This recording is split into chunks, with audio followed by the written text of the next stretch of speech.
রাজধানীর বঙ্গবন্ধু আন্তর্জাতিক সম্মেলন কেন্দ্রে Bangladesh international aquaculture and sea food show 2024-এর উদ্বোধনী অনুষ্ঠানে বক্তব্য রাখছেন প্রধানমন্ত্রী শেখ হাসিনা। সরাসরি আমরা সেখানে যুক্ত হচ্ছে। এবং 1974 সালে জাতির পিতা আইন করে যান। জাতিসংঘ কিন্তু এই আইন করেছিল তার অনেক বছর পরে 1982 সালে। দুর্ভাগ্যের বিষয় হলো 1975 সালে জাতির পিতাকে নির্মমভাবে হত্যার পর যারা অবৈধভাবে ক্ষমতা দখল করে প্রায় 21 বছর ক্ষমতায় ছিল, এরা কেউ কিন্তু এই যে সমুদ্রে আমাদের যে অধিকার, সেই অধিকারের বিষয়টা কোনো নজরই দেয়নি বা এই অধিকার প্রতিষ্ঠা করারও কোনো পদক্ষেপ নেয়নি। অথচ আমাদের কিন্তু আইন করা ছিল। আওয়ামী লীগ 21 বছর ক্ষমতা আসার পরে আমরা সমাধান করি, একদিকে মিয়ানমার, একদিকে ভারত, এই দুই দেশের সাথে আমাদের যে অংশটা সেটা আমরা অর্জন করেছি। সেটাও আওয়ামী লীগ সরকার আসার পরে আমরা উদ্যোগ নিয়েছিলাম।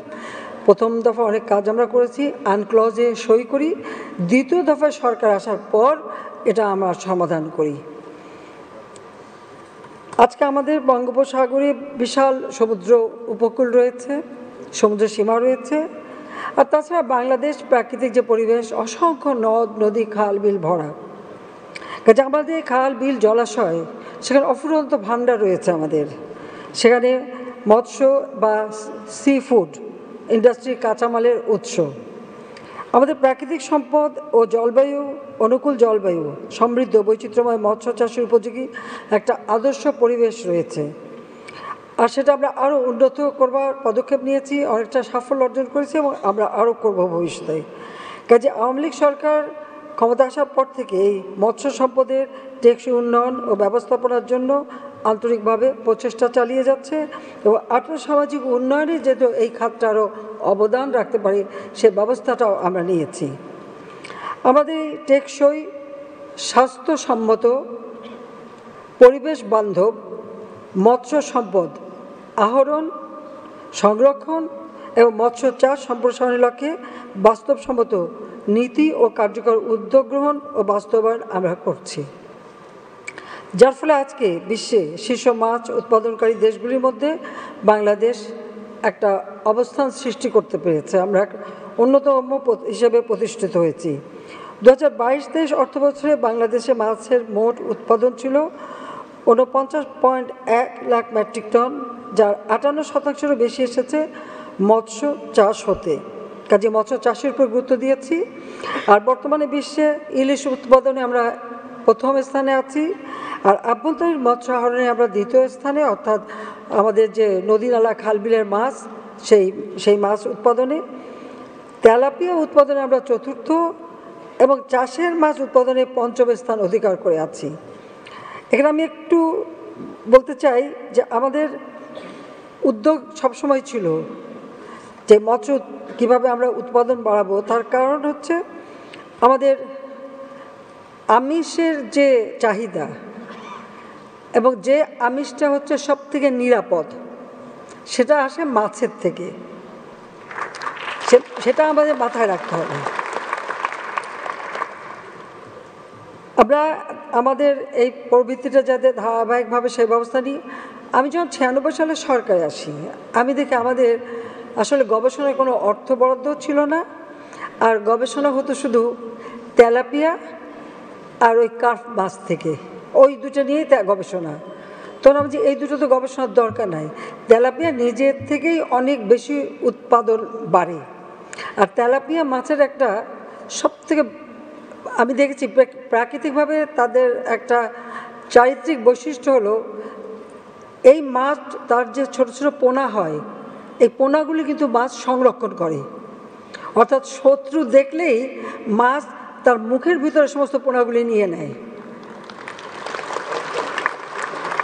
আমরা জানি বাংলা ভাষায় কথা আছে, মাছের মার পুত্র শোক।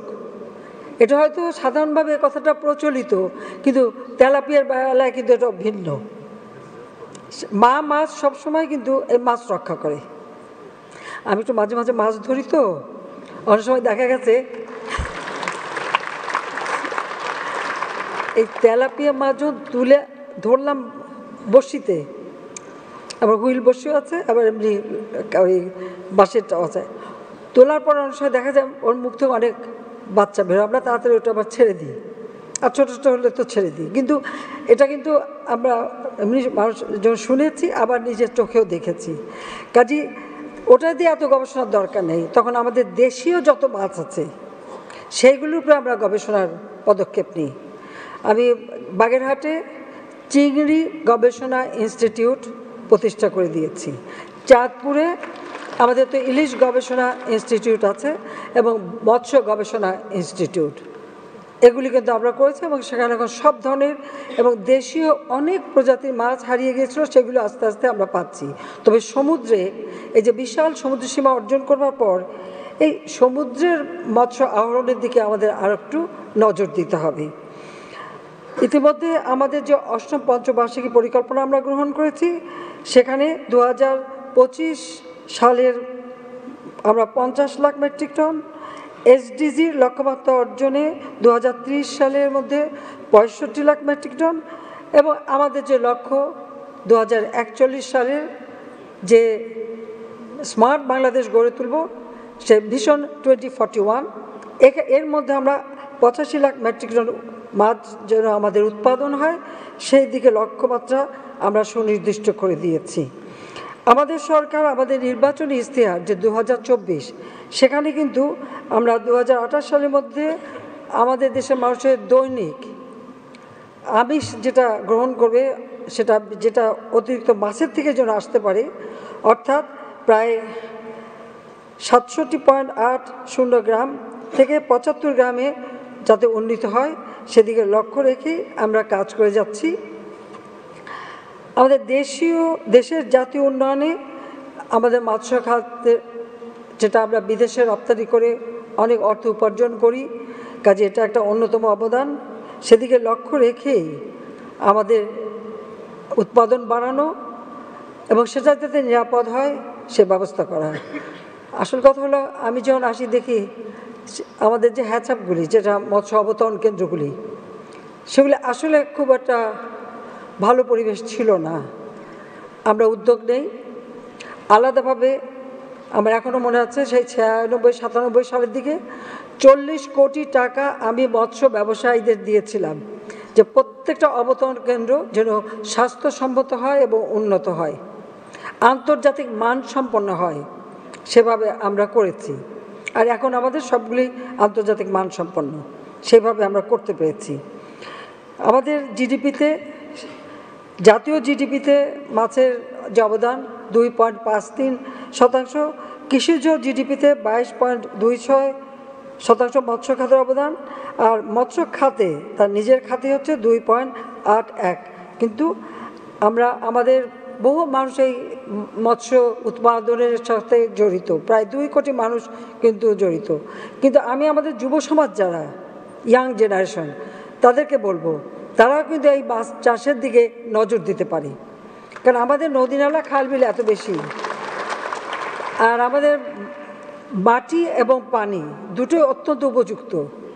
আর মিষ্ট পানি তো আছে, তাছাড়া সাগরে আমরা বিশাল সমুদ্র সীমা পেলাম, সমুদ্র সীমা থেকে মৎস্য আহরণ আমরা করছি, কিন্তু ডিপ সি থেকে, গভীর সমুদ্র থেকে মৎস্য আহরণে এখন আমরা তেমন কোনো ব্যবস্থা নিতে পারিনি, কারণ আমাদের মৎস্য ব্যবসায়ীদের অনেক চেষ্টা করেও সেই লং লাইনার মৎস্য আহরণ করার যে ব্যবস্থা, সেটাতে কেউ আসতেই চায় না। 2-4 জন যারাও আসে তারা বোধহয় সেখানে অর্থ বিনিয়োগ করতে চায় না। এর জন্য আমাদের দরকার হচ্ছে বিদেশি বিনিয়োগ, এটা হলো বাস্তবতা, তাহলে হয়তো এটা আমরা করতে পারবো। আমাদের মৎস্যজীবী, খামারি, সরবরাহকারী, প্রক্রিয়াজাতকারী, ক্ষুদ্র মাঝারি উদ্যোক্তা অনেকেই আছে এই সেক্টরে কাজ করে। তবে আমরা এখন ব্লু ইকোনমি ঘোষণা দিয়েছি, এই যে সমুদ্র সীমা পাওয়ার পর সমুদ্র সম্পদ আহরণ করা। এই সমুদ্র সম্পদে হ্যাঁ আমাদের খনিজ সম্পদ, তেল, গ্যাস এগুলি যেমন আহরণ করতে হবে, তার মাঝেও আমাদের যেমন গভীর সমুদ্র থেকে মৎস্য আহরণ, তাছাড়া সি উইড, সেটাও অত্যন্ত একটা গুরুত্বপূর্ণ সম্পদ, যেটা কিছুটা আমরা পরীক্ষামূলকভাবে চাষ শুরু করেছি, সেটা আমরা আরও করতে পারি, সেখানে অনেক লোকের কর্মসংস্থান হবে। তাছাড়া আমরা সি ফুড এবং অ্যাকুয়াকালচার সেক্টর এটা বৈশ্বিক বাজারে যাতে স্থান পায় বা সেই স্ট্যান্ডার্ড নিয়ে যদি করতে পারি সেই দিকে আমাদের বিশেষ আরও নজর দেওয়া দরকার। কারণ এখনকার দিনে আমি দেখি আমাদের এমনকি বিদেশে যারা একসময় খুব বেশি মাংস খেত তারা এখন মাছের দিকে ঝুঁকে গেছে। কাজে এটাকে যদি আমরা ভ্যালুয়েটেড করতে পারি তাহলে আমরা আরও বেশি মাছ রপ্তানি করতে পারবো। আমরা চিংড়ি রপ্তানি করি, কিছু অন্যান্য মাছ রপ্তানি করি, কিন্তু সেই সাথে সাথে আমরা এই সমুদ্র মাছগুলি বা আমাদের দেশীয় মাছগুলিকেও আমরা যদি প্রক্রিয়াজাত করে রপ্তানি করতে পারি আমাদের বিরাট একটা সুবিধা সেখানে আমরা পাবো। ইতিমধ্যে আমাদের যেমন বাংলাদেশের জিআই পণ্য হিসেবে স্বীকৃত ব্ল্যাক টাইগার, স্প্রিম্প বা বাগদা চিংড়ি স্বাদ, বর্ণ আকারে অন্যান্যতার কারণে আন্তর্জাতিক বাজারে ভোক্তাদের কাছে অত্যন্ত জনপ্রিয়। তবে এখন আবার নতুন ধরনের আরও মাছ এসে গেছে, সেগুলো আমাদের দেখতে হবে। আমরা রপ্তানির মধ্যে যেমন চিংড়ি, গলদা, হরিণা, চাকা চিংড়ি, কাঁকড়া, ক্যাটল ফিশ, কুচিয়া, এই যে বৈচিত্র্যময় স্বাদুপানি মাছ এগুলো আমরা রপ্তানি করি। সামুদ্রিক মাছ আরও আমাদের উৎপাদন বাড়ানো একান্তভাবে দরকার বলে আমি মনে করি। আমাদের বিশ্ববাজারে যদি মাছ রপ্তানি করতে হয় তো মাছের যে মান সেটা মানসম্মত হতে হবে। সামুদ্রিক মৎস্যজাত পণ্যের সরবরাহ নিশ্চিত করার জন্য মাছের উৎপাদন, সংরক্ষণ, প্রক্রিয়াকরণ এবং রপ্তানি চেইনের সর্বত্র কঠোরভাবে গুণগত মান নিশ্চিত আমরা করি। ইতিমধ্যে আমরা যেমন টেস্টিং ল্যাবরেটরি করে দিয়েছি, বেশ আমাদের 3টা ভালো টেস্টিং ল্যাবরেটরি আছে, কারণ আমরা বিদেশে রপ্তানি করতে হলে আমরা এই টেস্টিং ল্যাবরেটরিতে গবেষণা করেই কিন্তু প্রক্রিয়াজাত করে আমরা মাছ রপ্তানি করে থাকি। আমাদের চিংড়ি গবেষণা ইনস্টিটিউট এবং ইলিশ গবেষণা ইনস্টিটিউট, সেখানেও সবসময় আমরা বিদেশে রপ্তানি করতে গেলে এটা টেস্টিংটা এবং সেটাকে মানে প্যাকেজিং এই দুটোর দিকে আমাদের বিশেষ দৃষ্টি দিতে হয় এবং সেটা আমরা কিন্তু বর্তমানে দিয়ে যাচ্ছি। কারণ এর আগে কিছু ঘটনা ঘটেছিল আমি আসার মানে সেই 96-এর আগে, এখন আর সেই সমস্যা নেই। পাশাপাশি আমাদের সমুদ্রের এখন গভীর সমুদ্রের এই সম্পদটা আমরা কিভাবে আহরণ করব এবং নিজেদের কাজে লাগাবো সেদিকে আমাদের আরও বেশি মানে নজর দেওয়া প্রয়োজন বলে আমি মনে করি। আমাদের দেশটা আমরা এগিয়ে নিয়ে যেতে চাই, কারণ আমাদের সারা বিশ্বে সিফুডের চাহিদাও বাড়ছে। কাজে এটাকে আমরা যত বেশি আরও করতে পারবো ততই আমি মনে করি যে আমরা দেশকে এগিয়ে নিয়ে যেতে পারবো। আমাদের আজকে অ্যাকুয়াকালচার এবং সি ফুড শো নীতি নির্ধারক এবং স্থানীয় আন্তর্জাতিক ব্যবসায়ীদের মধ্যে পারস্পরিক একটা ব্যবসায়িক সংলাপ এবং নেটওয়ার্ক প্রতিষ্ঠার একটি প্রাণবন্ত প্ল্যাটফর্ম, যা পারস্পরিক বোঝাপড়া, অংশীদারিত্ব, জ্ঞান প্রযুক্তি আদান প্রদানের ক্ষেত্রে বলিষ্ঠ ভূমিকা রাখবে বলে আমি মনে করি। আমি আশা করি যে আমাদের যুব সমাজও আরও বেশি এগিয়ে আসবে। তাহলে কিছু সামান্য ট্রেনিং লাগবে এবং মাছ উৎপাদন, প্রক্রিয়াজাতকরণ এই ব্যবসাটার সাথে আমাদের যুব সমাজ যত বেশি যুক্ত হবে। এসএমই ফাউন্ডেশন থেকে আমরা অনেক ঋণ দিয়ে থাকি, সেখানে ছেলে মেয়ে উভয়ের জন্য, মেয়েদের জন্য একটু বিশেষভাবে আমরা মানে সুবিধা দিয়ে থাকি। কাজে সেদিকে সবাই আরও এগিয়ে আসবেন সেই আশা আমরা করি। আর সেই সাথে সাথে যারা বিনিয়োগকারী তাদেরকে আমরা আহ্বান করব, কারণ আমাদের যে সমুদ্র সম্পদ সেখানে আজকে আমরা এটা যেমন আমাদের খনিজ সম্পদের কথা বললাম, সিউইড, তারপরে তাছাড়াও শামুক, ঝিনুক, মুক্তা, সমুদ্রের পানি থেকে আমরা লবণ উৎপাদন করি। এখন আরেকটা হচ্ছে সমুদ্রের পানি থেকে বিদ্যুৎ উৎপাদন, হাইড্রোজেন ইলেকট্রিসিটি, সেটার উপরে গবেষণা চলছে। ইনশাআল্লাহ আমরা সেটাও করতে পারবো। কাজে এই সমুদ্র সম্পদ বহুমুখী ব্যবহার করে আমাদের অর্থনীতি, ব্লু ইকোনমি, এটাকে আমরা আরও সমৃদ্ধশালী করতে পারবো। সেই ক্ষেত্রে আমি আশা করি যারা বিনিয়োগকারী আজকে বাংলাদেশে এসেছেন বা যারা আমাদের দেশি বিনিয়োগকারী, আপনারা যৌথভাবে এই বিনিয়োগের ক্ষেত্রটা আবিষ্কার করা এবং এখানে আরও বিনিয়োগ করতে পারেন। আমাদের বিনিয়োগের ক্ষেত্রে বিডা একটা বিরাট ভূমিকা রাখে। আমরা তাদের কাছ থেকে সব ধরনের সহযোগিতা পেতে পারেন এবং বিনিয়োগের ক্ষেত্রে আমরা অনেক বেশি সুবিধা দিয়ে থাকি। সেখানে যে কেউ বিনিয়োগ করতে পারেন, তার যে লভ্যাংশ খুব সহজে তারা সেটা নিয়ে যেতে পারেন এবং ব্যাংকের লেনদেনটাও আমরা অনেক সহজ করে দিয়েছি। সেখানে আপনি অর্থ রাখতে পারেন, সেটা আবার নিয়ে যেতে পারেন। অফশোর অ্যাকাউন্ট খোলারও সুবিধা রয়ে গেছে, সেই সুবিধাও আমরা করে দিয়েছি। সেখানে খুব ভালো উচ্চারে সুদও পেতে পারেন, আবার এখানে বিনিয়োগও করতে পারেন। কাজে আমি দেশি বিদেশি বিনিয়োগকারী তাদের সবাইকে আহ্বান করব যে আপনারা আসেন, বাংলাদেশে বিনিয়োগ করেন, আর এই সম্পদটা আমাদের আরও কাজে লাগান। আমরা যেন আরও কাজে লাগাতে পারি সেদিকে লক্ষ্য রেখেই আমরা কাজ করে যাচ্ছি। আজকে চকরিয়াতে যে জায়গার কথা বলা হলো, আমি চকরিয়া গিয়েছি, বদরখালি গিয়েছি, বিভিন্ন জায়গায় আমার যাওয়া আছে। যে জমিটা চাচ্ছে, এই জমিটা কোথায় কী অবস্থা আছে সেটা আগে আমি দেখতে চাই। কারণ আপনারা জানেন যে মহেশখালী, কক্সবাজার, কুতুবদিয়া, চকরিয়া, সমস্ত বদরখালী, এসব জায়গায় আমাদের বিরাট বিনিয়োগ চলছে। এবং কক্সবাজার আমাদের একটা মানে এমন একটা সমুদ্র যেখানে 80 মাইল অর্থাৎ প্রায় 124 কিলোমিটার লম্বা স্যান্ডি সি বিচ।